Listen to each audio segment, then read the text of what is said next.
जो इन्होंने 2013 UPA government के संदर्भ में कहा, पूरा का पूरा मिसलीडिंग है, झूठ है। और हम डिमांड करते हैं कि वो ऑथेंटिकेट करें, हम डिमांड करते हैं ऑथेंटिकेट करें। इसीलिए बार बार इन्होंने आरोप लगाए, बार बार इन्होंने भ्रम फैलाया। आप इसीलिए हम भी अपनी बात रखेंगे, कृपया आप भी सुनने का धैर्य रखिए। अध्यक्ष महोदय, मेरा भी सौभाग्य है कि पिछले सदन में मैं अयोध्या राम मंदिर पर अपने पार्टी का मैंने अपना व्यू, अपने पक्ष रखा और आज वक्फ संशोधन 2025 पर अपनी दल का और विपक्ष की तरफ से अपना पक्ष रखा। और अयोध्या राम मंदिर में भी और आज के वक्फ के संशोधन में भी मेरा एक ही मार्गदर्शक है, वो है भारत का संविधान।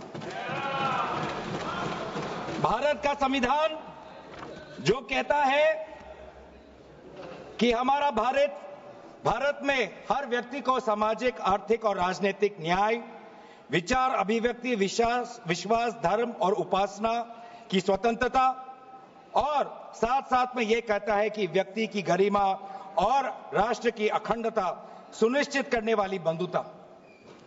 ये बिल आज इस संविधान के इस जो मूल जो ढांचा है उस पर आक्रमण है और इनकी जो पूरा जो भाषण था वो हमारे संविधान के इस मौलिक अधिकार पर, हमारे संघीय ढांचे पर एक आक्रमण था।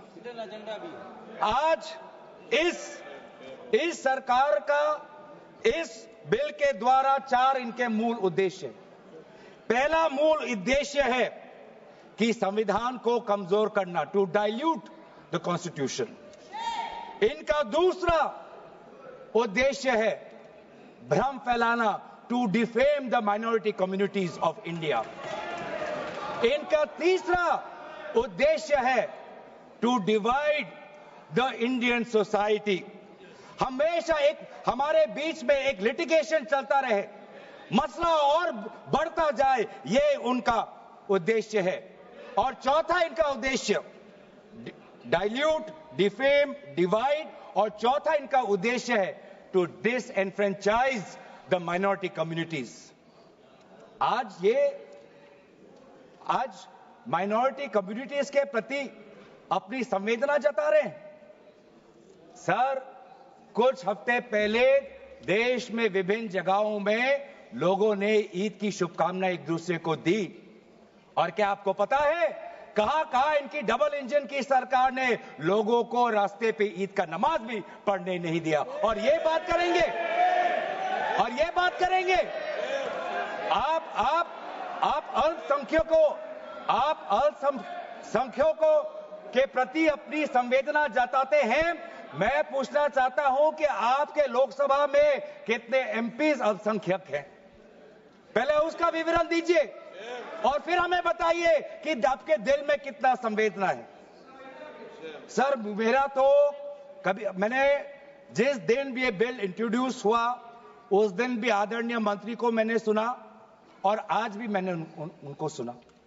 जिस दिन उन्होंने इंट्रोड्यूस किया उस दिन भी अगर आप उनका स्टेटमेंट पढ़े तो उन्होंने कहा कि इसको बिल लाने से पहले बहुत विस्तार रूप से इस बिल की लाने के लिए चर्चा हुई थी।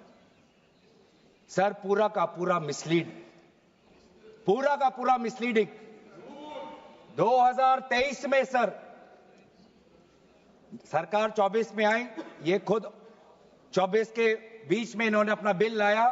23 सन के वर्ष में 4 बार माइनॉरिटी अफेयर्स कमेटी की बैठक हुई। मुंबई में हुई 13 जुलाई, दिल्ली में हुई 21 जुलाई को, लखनऊ में हुआ 24 जुलाई को, दिल्ली में 2 बार हुआ 20 सितंबर और 7 नवंबर को। मैं आदरणीय सरकार से दरखास्त करूंगा कि इन 5 सरकारी जो मीटिंग हुई मिनिस्ट्री ऑफ माइनॉरिटी अफेयर्स का, उनका मिनट्स टेबल पे रखे। एक भी मीटिंग में नया वक्फ अमेंडमेंट बिल चाहिए उसका जिक्र भी नहीं हुआ था। जिक्र भी नहीं हुआ। इनके मिनट्स हमारे पास हमने देखे जितने भी बार ministry of minority affairs meeting हुई, सब में वापसी पोर्टल को लेकर और विचार विमर्श हुआ था, लेकिन एक भी मीटिंग के माइन्यूट्स में एक भी स्टेटमेंट नहीं है कि हमें एक नया वक्फ अमेंडमेंट बिल चाहिए। तो मैं तो यही पूछना चाहता हूं कि अगर